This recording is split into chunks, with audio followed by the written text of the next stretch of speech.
Hello, everyone, and welcome to this series on empathy at work with Sarah Payton, me, and Rajkumari Niyogi. Hello, Rajkumari.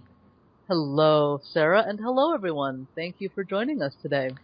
Today, we are thinking about, as we promised, how to transform the self-critical voice, how to listen for the self-critical voice, how to respond to the self-critical voice in a new way, and where it essentially arises from in the brain.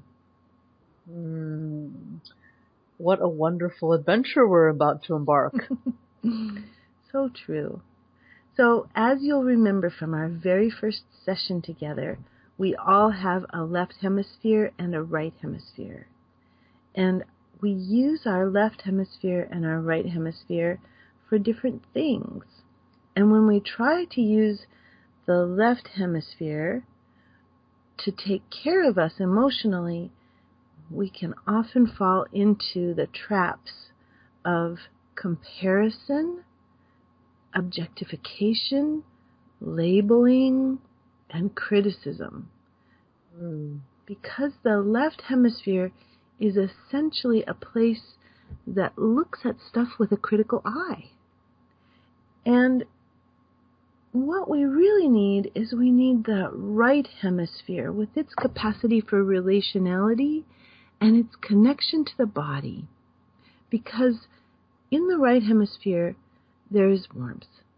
And in the right hemisphere, we have and we can develop a very strong capacity for emotional self-regulation with resonance. So it's true that we can shame ourselves into submission and control our temper by shaming ourselves, and we can shame ourselves into action, and we can compare ourselves with somebody else in order to get ourselves going. But none of those approaches to self-regulation, the second 2, 3, are very helpful in the long run for our health and well-being, because they rely entirely on alarm and cortisol to keep us going. What we really want to do is what Rajkumari and I are doing with this series, where we are inviting you to bring self-understanding to those moments when we're really worried about our performance, which could be a few minutes during the day, but it could be every day, all day long, depending on the intensity of our self-critical voice. If we have a really self-critical voice that badgers us all day long, comparing us to others and telling us that we aren't good enough, that's a very good sign that our brain may be trying to figure out how to deal with unresolved trauma. Each of us has what is called the default network. And the default network is a way that our brain works when we're not running it with any intentionality. In other words, if I'm doing an algebra problem, then I'm directing my brain what to do. If I'm sitting at a stoplight and my brain is drifting, then I'm not telling it what to do. When I first wake up in the morning, before I start thinking about what I'm supposed to do during the day, that is the automatic voice of my default network.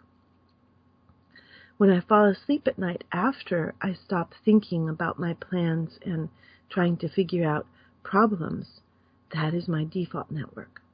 So the question becomes, what is the tone of your default network? How do you automatically talk to yourself? So I'll just pause there, Rajkumari, because it sounds like this is interesting for you. Yeah.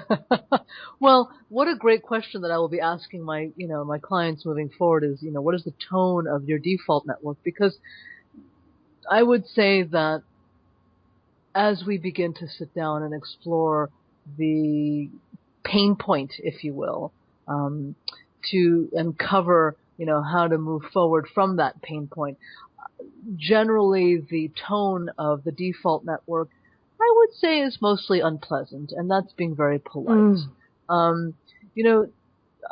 from CEOs to leadership teams to, senior consultants to whomever I am working with, my goodness, people can be so intensely critical of themselves. And it just is amazing. I'm working with a client, I met with him this morning. He lost $1.2 million of his choice. He invested this, and it looks like that investment will not come through as he hoped. So he's in essence 40 years old. He's in his mind starting from scratch. He now has 140,000, and that's not good enough. That's nowhere near what it should be. He cannot begin to live his life until he has X amount of money, and he is not allowed to, in his mind, find the woman of his dreams until he finally reaches that goal, because it'll be when he reaches that goal, she will value him. But until then, he is not worthy of a relationship, or those aren't his words, but certainly that's what he's saying differently. And it is so intensely painful to hear these stories, so many stories of when I am good enough, then I can deserve this thing, whatever this thing is.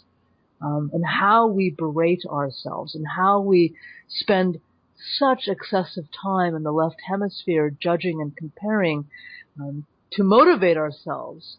And when we take the time, when we make the effort to step into the right hemisphere and explore that realm of self-compassion and self-tenderness, it is so heartwarming to witness the individuals begin to cry, because that's usually the first sign of release and opening, and then to welcome that new possibility, that new, as you always say, Sarah, that warmth, that self-warmth back into a container, if you will, that has been missing for some time. And it's working with this guy, we had him, talk to a younger version of himself. In this case, it was his 4-year-old. But after he cried, which the whole thing lasted maybe a total of 5 minutes, and at the end he said, "Now I feel much better." And I said, "Good. That's exactly what we're aiming for, is feeling better." Yes. And so beautiful that you brought your person to move through time, to step through time a little bit, to connect with it younger self. Because what we so often find is that it is those moments of trauma, those moments of an intensity of emotion that hasn't been held, that kind of freezes people in their tracks and stops them from having a sense of warmth for themselves. And when we don't have warmth for ourselves, it's like we've turned off the right hemisphere's capacity to hold us with gentleness. And there we are. What do we have left? We have the left hemisphere left. We have our own judgments. We have our own criticism. We have our own comparisons. There's some really sweet research that shows that the left hemisphere, if it doesn't have any feedback and support from the right hemisphere, can only really integrate new information by blaming someone.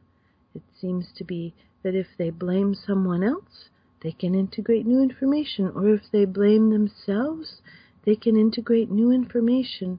So here we are, trying to integrate the new information of an enormous loss of resources when we've made an investment that doesn't go well. I have certainly got clients who made real estate investments that popped like soap bubbles, and then they were left with a sense of bewilderment and anger and no one to take it out on except for themselves, trying to integrate this new information. If people go to blame, it stops them from mourning.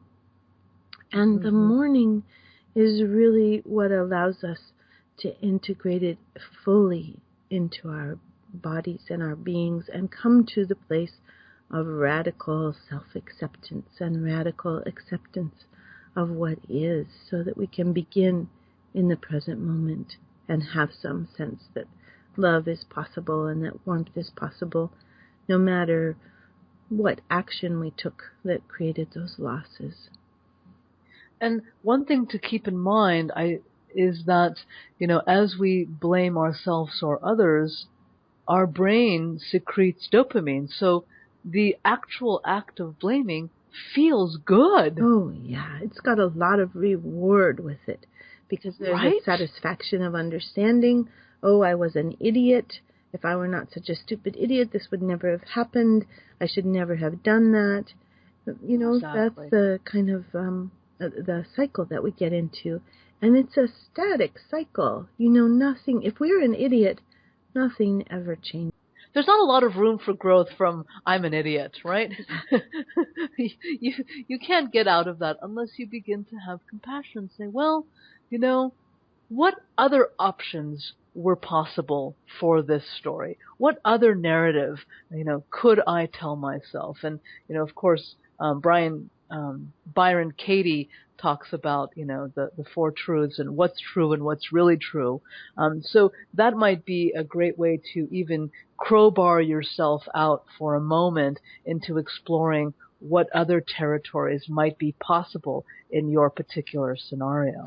Another doable action step, as well as looking at it from that point of view of what is really true. Another doable possibility is to bring a kind of warm curiosity to the voice of the critical self-witness. So if I say to myself, Sarah, you're an idiot, then I might listen, and instead of believing that this voice is true, I might listen more deeply, and I might respond to this voice and say, are you really worried about the action that Sarah took? Are you wanting self-responsibility and hope? Right. And a self-critical witness is very surprised, usually, to be met in this way. And oftentimes, there's sort of a moment of mute, stunned disbelief. Well, why is that? Why is that, Sarah? Why do we go to that stunned disbelief? I love that, mute, stunned disbelief, because that happens every single time. In fact, I will even add that when my girlfriend is, feeling frustrated with me and kind of coming back from a place that may not be her most optimal place or sense of self, and I meet her with that, we call it empathy guessing, or that curiosity state. Her word is that she continually feels disarmed. She doesn't know what to do with that, and then she softens, and then we're able to have a conversation at some point. So Can you speak to why that occurs? Well, we are really surprising the brain into awakening the right hemisphere. Because the right hemisphere holds those big abstract concepts that we're starting to anchor ourselves in if we make this kind of inquiry. The right hemisphere is the locus of big words like love, commitment, warmth, care, integrity, contribution.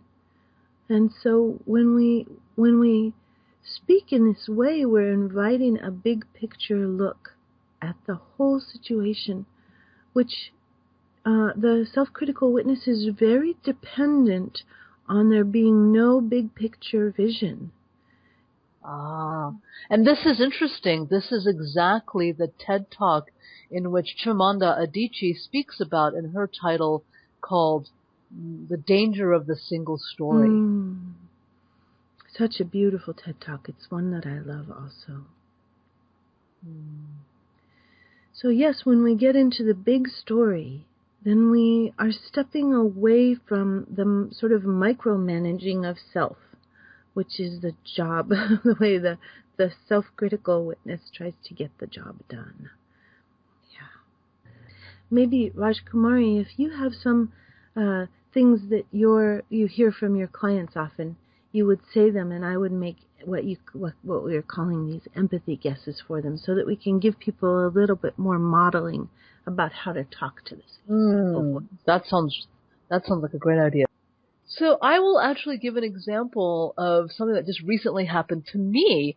A recruiter reached out to me out of the blue and asked me to interview for a job, and I did, and I went through 4 interviews, and at the end of the 4th interview, I'd met the chief people person and the senior manager or director of HR and HRBPs, and the chief people person said to me, "We would like for you to come back and meet the CEO. I think you'd inspire him and he'd inspire you. And I think, that's the way to go." And then I met the senior OD person and she was like, "Can you come back on Monday to meet the CEO?" And everything looked good. And then I got the recruiter 5 days later saying, "Sorry, but you're too senior for the role." And so I just felt really like, why do people keep reaching out and then not following through? They just don't reach out then.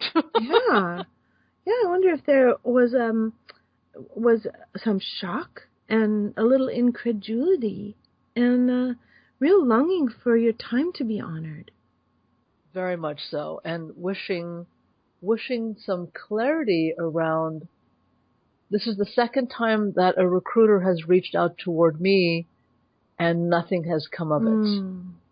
And so I invest all of this time and I put together these presentations and they seem really excited, and then at the end they say no, and I'm just confused. Yeah. Wanting clarity, maybe also you enjoy integrity and clear communication. Exactly. Exactly. Some other examples of ways, because we're talking here about bewilderment, and it really doesn't sound like you were beating yourself up, Rajkumari, that you were more trying to understand what the heck has been going on. Other things that I do, I know, that about beating myself up are, why don't you take better care of yourself, Sarah? What do you think you're doing? Here you're thinking you're helping people, but look, you didn't take care of yourself. You didn't go for your walk today. So then there's a guess for myself of, Sarah, are you frustrated and worried? Are you really wanting both self-care and integrity? Yeah, and maybe even a little bit of some tenderness and spaciousness to be held and supported in not taking care of yourself. So sweet, yes. Yeah? Yeah. And maybe taking the time to explore what invited you to take priority versus over yourself. Yeah. And then if I can think of some other examples, just to give people some examples of these ways that the self-critical voice will come in.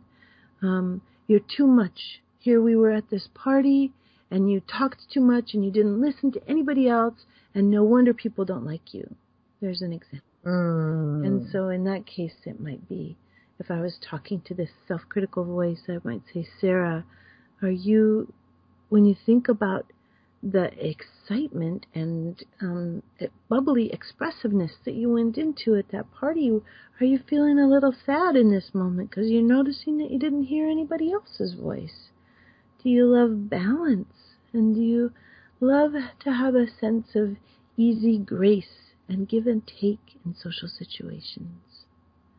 So, and maybe in that moment you felt such excitement that you were just really wanting to be heard and be seen for what you were so connected to and so exuberant about. And you wanted others to share that exuberance and exhilaration with you. Yeah, absolutely.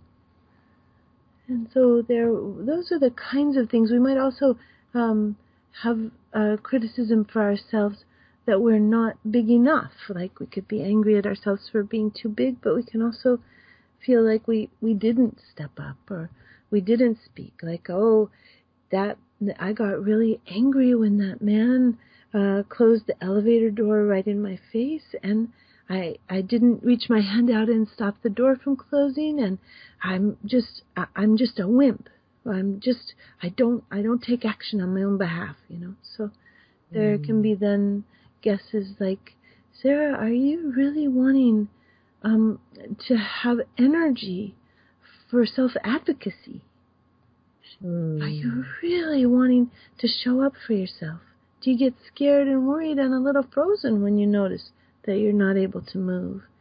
Do you need some tenderness and gentleness to hold that frozenness with care? Do you need to be just as frozen as you are and still be loved by yourself? So there are so many different ways we can go, aren't there, Rajkumari, with this different kind of way of listening to the self-critical voice. Absolutely. And in fact, I put a whole entire document together, Empathic Language for Business, which invites open-ended questions and sentences that create larger discussions, inviting the team or the person that you're meeting with to step into the right hemisphere and really kind of opening up the dialogue and maybe exposing new narrative that you have not yet explored. So anyone feel free to email me and I would be happy to send you this document. It's the Empathic Language for Business. So maybe not so much about asking your individual or your team member about their younger version of themselves, but really kind of standing in a place of opening the narrative and really kind of exploring other possibilities to innovate, design, create, strategize. Beautiful. Thank you, Rajkumari. That sounds like a lovely resource. Well, I think that's all that I wanted to say today about the self-critical voice. We got to speak a little bit about where it comes from. Got to talk a little bit about how it might sound if we were listening more deeply to what it is we're longing for when we beat ourselves up. I invite you all to take a breath and begin to stand a little more firmly in your right hemisphere so that you can hold the versions of you that feel tender or raw or angry or frustrated, and begin to have a dialogue with yourself and see what it might be like to be compassionate, be empathetic, and be tender and curious. Thank you, Rajkumari. Thank you, Sarah. And until next time, thanks for joining us, everyone.